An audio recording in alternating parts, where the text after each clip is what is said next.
Hello, everyone, and welcome to today's session where we'll be talking about how top VCs drive value after the investment. I'm Dan Polanka, Senior Product Marketing Manager with Affinity, and I'm excited to be joined by Brian Cashin, Vice President with Team Worthy Ventures. Thank you so much for being here, Brian. And thanks for having me join. Absolutely. Now, before we jump in, why don't you tell us a little bit about yourself and the work you're doing over at Team Worthy?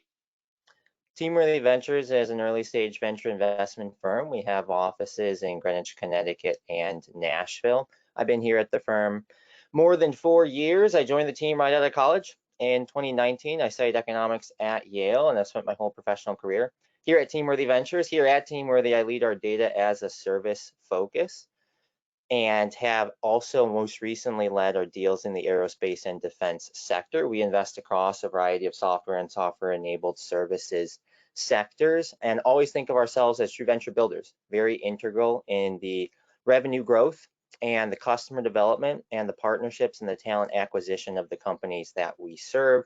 We invest all across the United States, including investments in Canada and Western Europe at this point as well. And we're growing as a firm. So we have 13 full-time members of the team here today. When I joined in 2019 full-time, we just had 4 full-time members of the team plus an executive assistant. So we've continued to grow both in terms of number of portfolio companies and in terms of the headcount of our own team. And most recently, that addition of the Nashville office as an arrow in our quiver has been one of the ways that we've continued to move geographically into more of the deal opportunities between the coasts. That's awesome, and always glad to hear that our customers are, seeing that upward momentum. So thanks again, Brian, for joining us. We're going to go ahead and kick off with some questions about how you're, thinking about LP and portfolio value creation. So when we spoke in preparation for this session, you really highlighted the importance of driving value for both your investors and your portfolio companies right now. Can you talk about why this is particularly make or break in our current market? Absolutely. I've reflected on how 4+ years here in venture, the emphasis on sourcing, of course, is essential. But when you look at every metric by which a venture firm is actually judged, TVPI, total value paid in, MOIC, multiple invested capital, IRR, internal rate of return, and all of these metrics are ultimately judged by how quickly the revenues of your portfolio companies grow over time. So that initial investment is only the impetus of a much longer process by which you can actually improve the performance of your fund. At Teamworthy, one of the ways we use Affinity isn't just exclusively confined to sourcing new deals and tracking the new deal flow, but also coordinating the activities that we implement to support the growth of our portfolio companies. And one of the ways we've been integral in that growth is by ensuring that every week we not only have an investor committee equivalent meeting whereby we're talking about the new investment opportunities available to our team and which ones we will prioritize and act upon, but also the integral focus we have on each and every week, finding the ways that we can help accelerate the revenue growth and the talent acquisition and the strategic development of the companies in our portfolio. We have a meeting every week assigned for that explicit purpose of customer development and value creation. A lot of our success, I would like to say, at Team Worthy has been related to this idea of realizing that the investment is day one. You get to the right number over time if you are a closely aligned partner with the growth of the company, which is very attuned to all of the different particularities of the industry in which the company is operating and the ways in which a venture firm like Teamworthy can be most helpful in those vectors of growth available. And if you're a successful venture firm, you're able to source the highest caliber entrepreneurs and companies and at the same time accelerate their growth in mindful, meaningful ways. That's great. And let's break that down a little bit. You mentioned that, you do have the typical Monday meeting, then you have a regularly occurring meeting specifically for driving portfolio value. Can you walk us through sort of the typical priorities of that meeting and maybe the takeaway tasks that you're seeing off the back end? Certainly.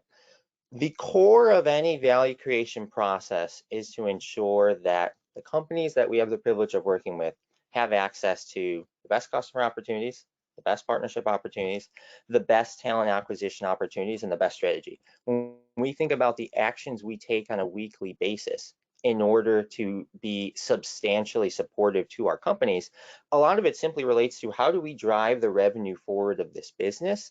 What are the connections we have in our network across portfolio companies, CEOs we've spoken with, and the other ways in which the acceleration of revenue growth of our portfolio companies can be as much of a daily priority for us as it is for those companies.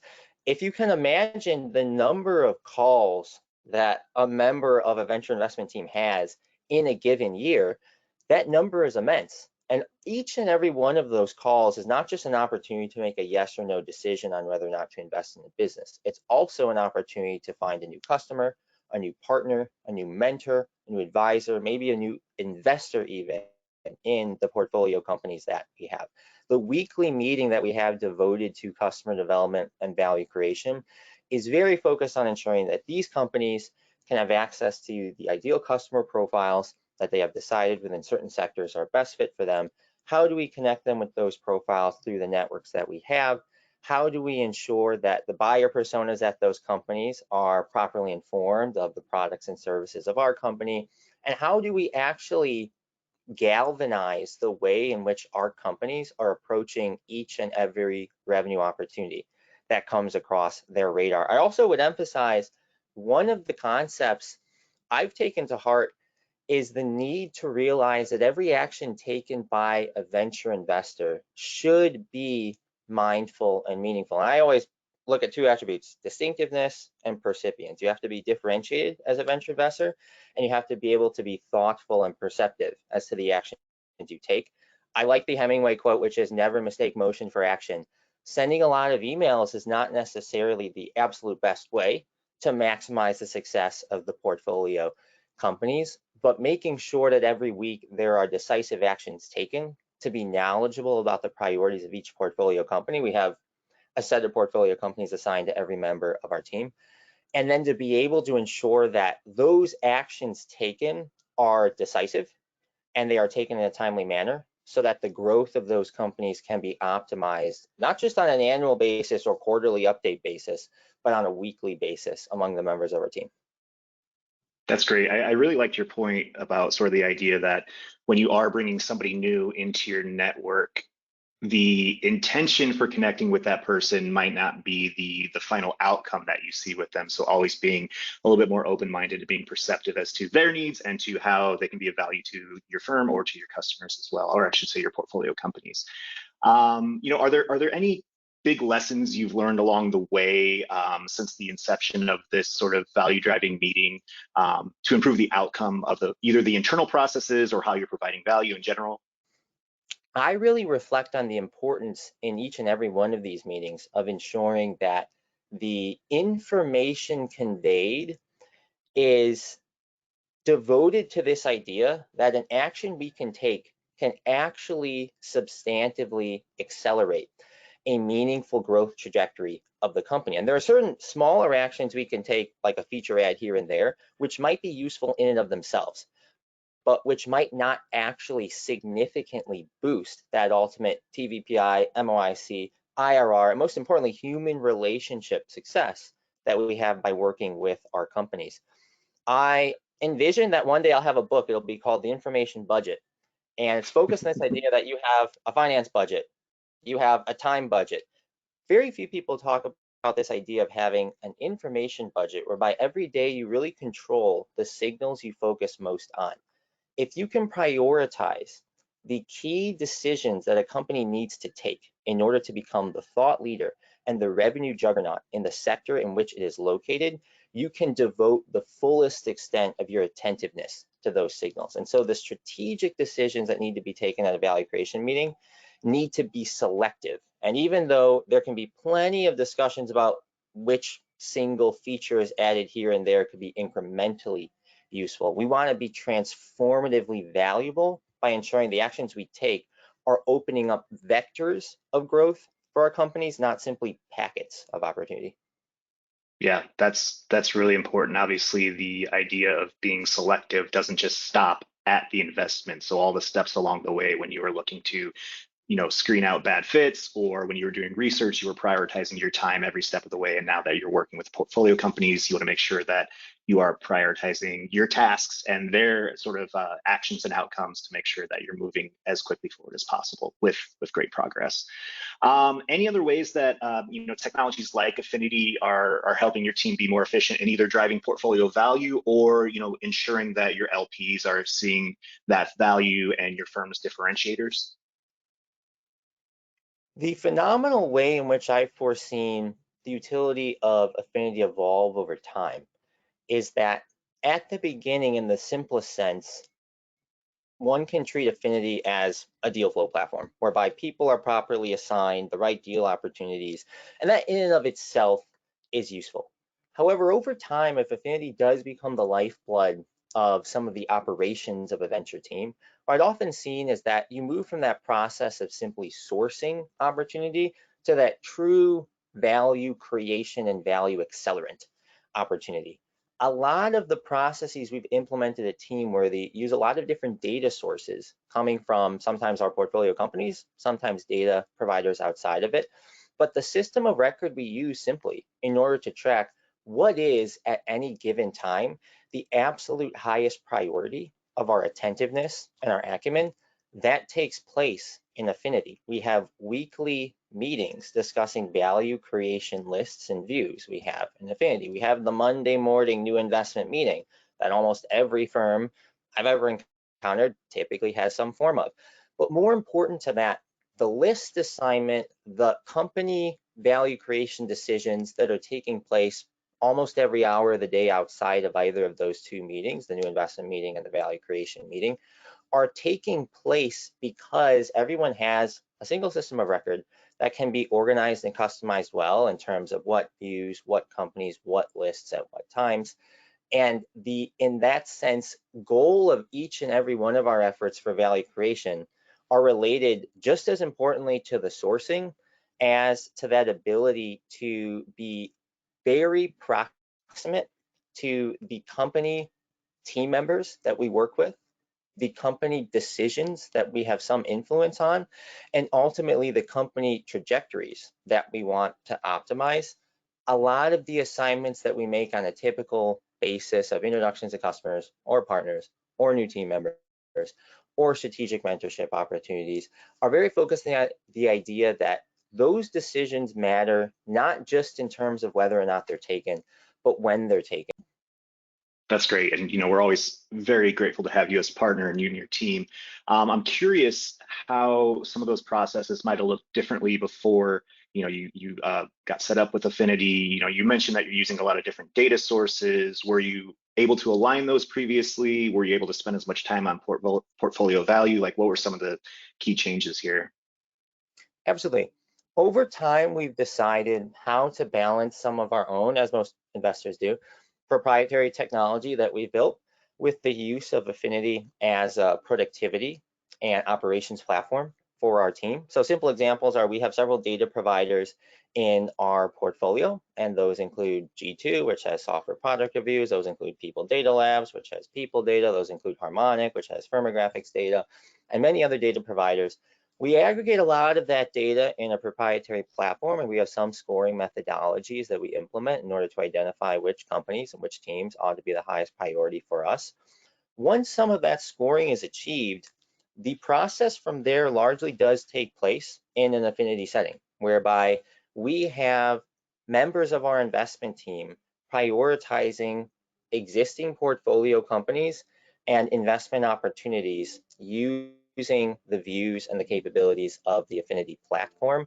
A lot of the data sources that we consume are simply related to that question of, in the scarce time that we have available in our world, how are we ensuring that we are identifying values aligned entrepreneurs who are mission driven, who have that enthusiasm for the craft, which can be a decade long, which will hopefully be the length of our relationship with them. And then how we can, through the operations processes of our firm, not simply be monitoring them on a quarterly cadence or being helpful to them when we get the investor update, but really ensuring that if there are data sources we have that we use to prioritize investment opportunities, we can ensure that they're used just as effectively in order to maximize the objectives and success of the investment paths that we take. And if you can see on G2, for example, in a very simple sense, that there are certain aspects of a customer experience which are optimal or suboptimal, then you can take action on that immediately at a value creation meeting by connecting some product managers at one company to product and engineering experts at another. If you identify through People Data Labs data that there are certain titles which are being hired for, then you can set to work, in our case at Teamworthy, some of our full-time recruiters in order to maximize the ability of that company to hire for those most talented professionals they need at the given moment. So a lot of our data-driven work is not just related to how do we source the best deal opportunities and how do we have that relationship set with the highest caliber entrepreneurs and companies in our country and beyond, but also how do we ensure that our interactions with these high caliber companies and entrepreneurs are being guided by a level of insight beyond just the PDF that we might receive every now and then from our companies and the news articles that we can track on major events that occur in the lifetime of our companies. Yeah, that's great. That's going back to that idea of being perceptive, not looking at each individual company as sort of walled off from the others, but thinking about your portfolio as a whole and how can one specialist or one company sort of impact another company within your portfolio. So that's really interesting. That's really great. Sort of broadening out a little bit. Do you see a place for AI either for Teamworthy or for the venture space in general?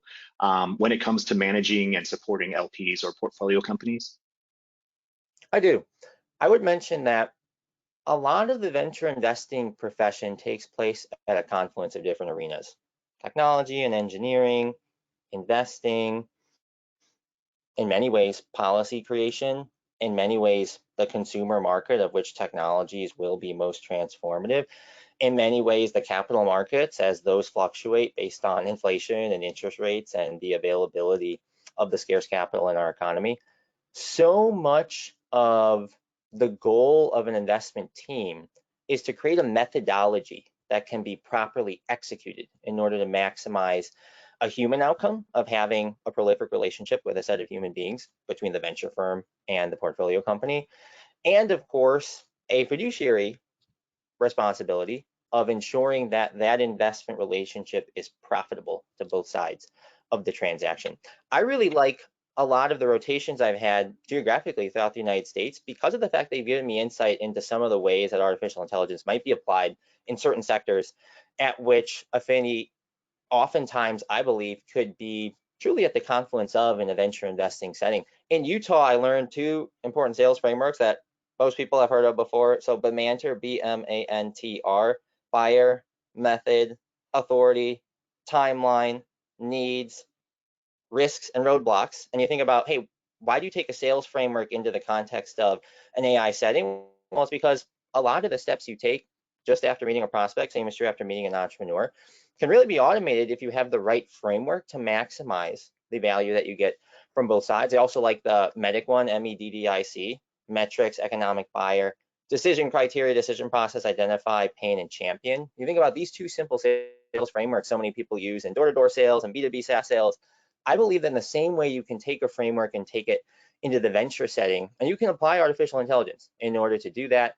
A lot of these frameworks are developed to be customized to the talents of a given sales team and to the preferences of a given customer base. In the same way, you can have different sector specific and geographic specific and stage specific preferences of a venture investment firm ingrained into an artificial intelligence algorithm, and then apply those preferences to a step-by-step methodology that can be used to really facilitate a proper level of rapport and commitment between a venture investor and a prospective investment opportunity, and eventually between an investor and a portfolio company that the investor currently has. So I simply think that in the most basic sense, a lot of the frameworks you might develop in terms of pattern recognition and in terms of understanding what are the highest quality revenue companies, how do you consider working capital and gross margin when you make an investment decision relative to the talent and acumen, and I really like the word perspicacity, the ability to see clearly over long term of that management team. You can bake a lot of that in to an artificial intelligence algorithm. I often think that a lot of the processes that we perform from a Teamworthy about how do we get the list and the view and the Kanban board and the exact right spot we need to be most productive can over time certainly become baked into what would be our proprietary set of algorithms for maximizing our efficiency as a team. Yeah, yeah. So from your perspective, baking those types of things in, is it going to be more valuable from a efficiency perspective or from an insights perspective? Obviously, there's going to be sort of some overlap, but is there one that you would think would be more valuable than the other? Absolutely. It's an excellent question. I think that bifurcation is important. Ideally, the answer is both. Ideally, the truth is that there are signals within the reams of data that we have access through the dozens of data providers that we've evaluated, many of which we use, that can be caught by a non-manual process, which otherwise would not have been caught by a manual process. So the level of insight and enlightenment that can be derived using AI is, of course, a potential. However, I often feel like that simple improvement of the efficiency itself allows for more attentiveness and more time and more commitment to be devoted to the highest priority opportunities. And so in that way, an efficiency improvement can lead to an enlightenment and insight improvement over time. If we have less time of each and every day devoted to manual tasks, which can sometimes be tedious, of making sure the Kanban board or the list view or the company assignment list is properly configured such that we can just make the meeting as efficient as possible, we have more time and intellectual imaginativeness to devote to deciding what are the truly transformative companies that we want to be a part of over the next decade. So I do think efficiency and insight are closely aligned in that sense. An improvement in an efficiency process within a venture firm can maximize and optimize that enlightenment and insight that's derived from the data available to that firm. Yeah, yeah, I think that makes a lot of sense. I do want to sort of jump back to portfolio success and sort of the current market right now. You mentioned a little while back that there are essentially an unlimited number of metrics or different characteristics that can impact a portfolio company's success. We're obviously in a very challenging and sometimes ambiguous economy. Are there things that you're hearing from portfolio companies on where they might need more support today that you maybe wouldn't have been discussing 2 or 3 years ago? Certainly so. I've reflected on how the messaging of venture investment has changed significantly, even in my own roughly 4.5 years as a full-time professional in the industry. And a lot of the emphasis on supporting portfolio companies in a truly integral way is often given lip service to. And I've encountered quite a few firms that do a wonderful job at it.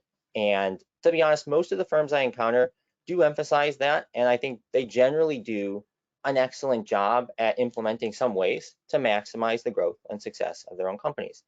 In a position and an environment such as we are in today, where the capital markets have significantly tightened, it's particularly important to realize that every single action which can improve the dollar in, dollar out efficiency of one of our portfolio companies ought to be taken in a very wise manner. Some of the companies in our market today have grown very successfully at rates which were justified when capital markets were more plentiful and when investors were willing to write larger checks, even with minimal capital efficiency being demonstrated.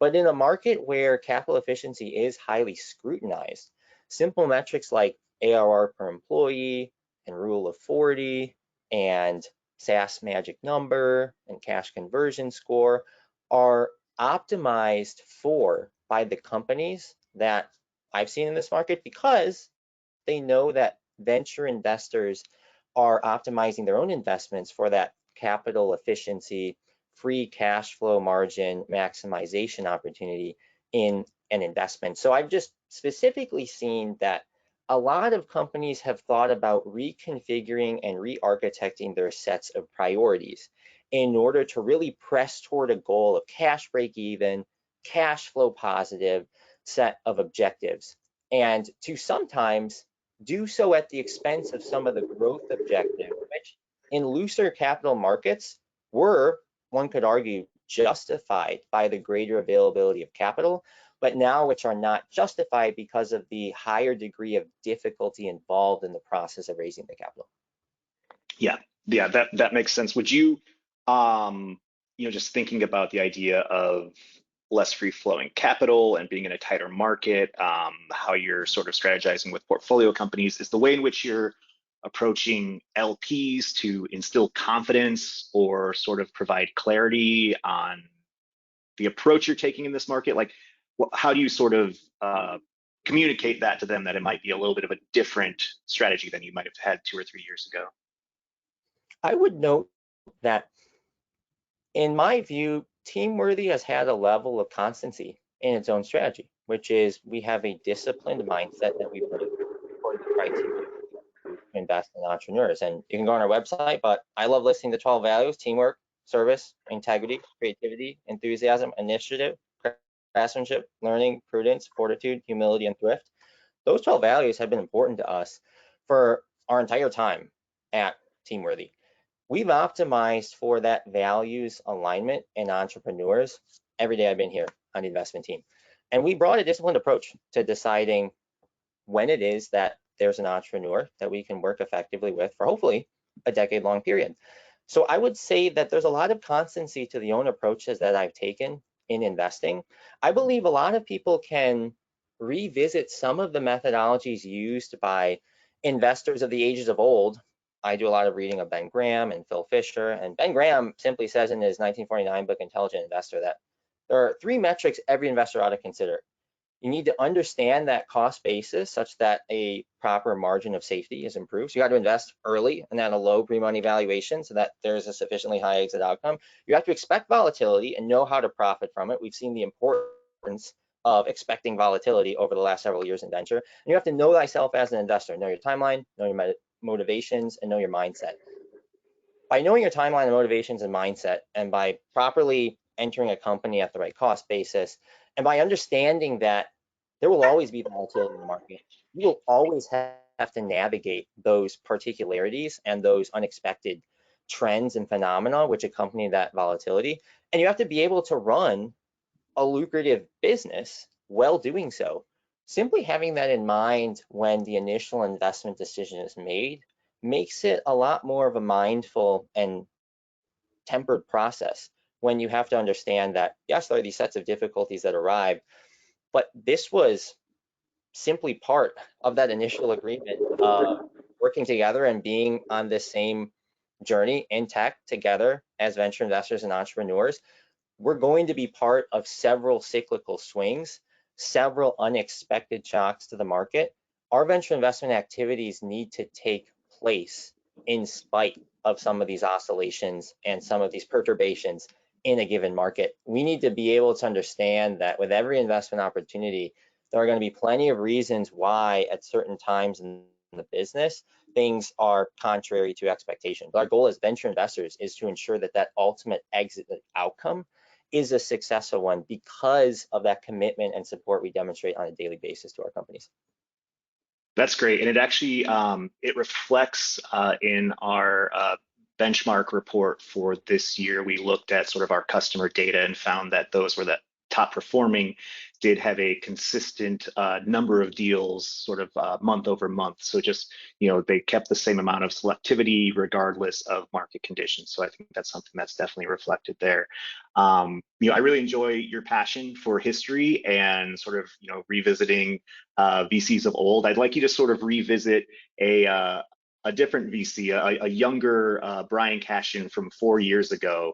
If you could go back and redo your first fund deployment, what would you do differently about that? That's a superb question.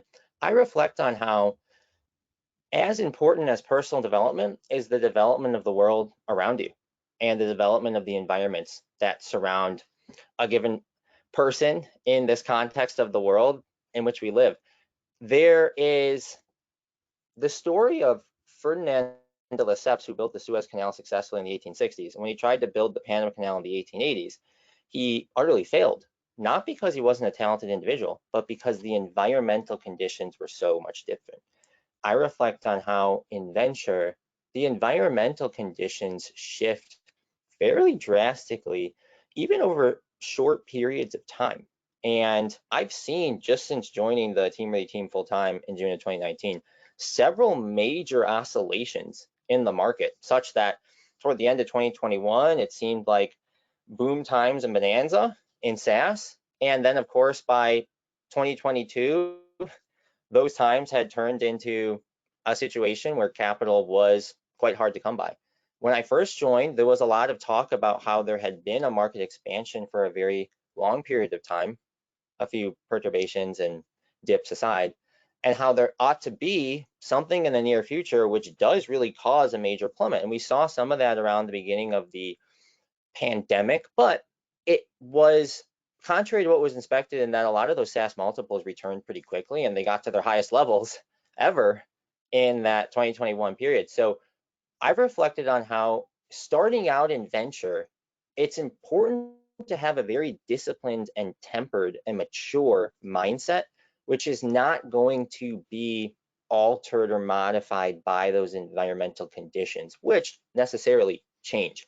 A lot of the rigor I've brought recently has related to this idea of an information budget and understanding that there are an immense number of signals you can use to identify the highest caliber entrepreneurs and companies. You have to scrutinize each and every one with a high degree of dexterity in order to ensure that the right ones are being optimized for. And when I first started out, there were a lot of signals that I tracked, which I do not track as closely now. You can't read every news article. You can't read every post on Medium that a venture investor and entrepreneur is writing. But what you can do is you can decide that there are a few leading indicators. Of course, one that's mentioned ubiquitously is talent, which will always precede a revenue growth trajectory of a company and will always precede any data you can track in card transaction data. And those talent indicators have to be the ne plus ultra of one's investment strategy, especially at the early stage when you can't run a net present value of discounted cash flows if the net present value of future cash flows if the company has no cash flows at all, right? So the leading indicators of success have to be the talent attributes that you optimize for. And in the simplest sense, understanding that technical acumen and business communicativeness and leadership potential have to be key to any appraisal of what's on a startup team that you devote a significant amount of attentiveness to being a 10+ year partner of. So optimizing for those talent attributes has taken precedence more and more. There are data-driven ways to do that, of course. It doesn't just mean that it's all a gut feeling. There are certainly attributes you can find on a LinkedIn profile or in Google search engine results or in resume data that you can take from sources online that you can use in a very specific methodology to arrive at those optimizations of talent attributes. But I've simply seen that a lot of the indicators that are quantitatively tracked do tend to be lagging indicators. If you can even identify companies and entrepreneurs before those lagging indicators come into effect by optimizing for those talent indicators, you're able to access entrepreneurs and companies at that early stage when the cost basis is low, but most importantly, when your impact on the way in which that entrepreneur affects civilization in a positive light is maximized. Because if you can be part of the company from day 2 instead of day 102, then your ability to mentor and guide and strategically grow the potentials and vectors of growth of that company are larger and are more numerous as a result. That's great. I think there's a lot of great information and advice in there for VCs of all sort of generations, but young and old. But if you're thinking about maybe an associate just getting started out, or somebody that's a GP that's raising their first fund, or maybe they're on their second fund, what type of advice would you have for them given this specific market? Is there anything that you would think about with this market? Obviously, we talked about consistency, but is there anything with the market that we have today that you'd be specifically paying attention to?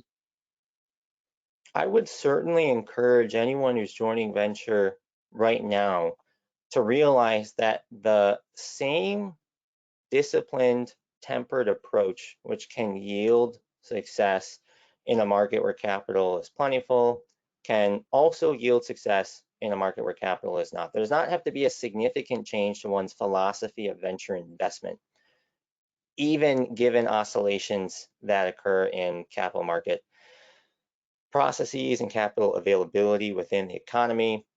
Folks who are starting out in venture, I often see, have a level of enthusiasm for this privileged work we get to do, which is we get to decide how to allocate the scarce capital of our civilization to entrepreneurs who can transform our world with the technology that they build.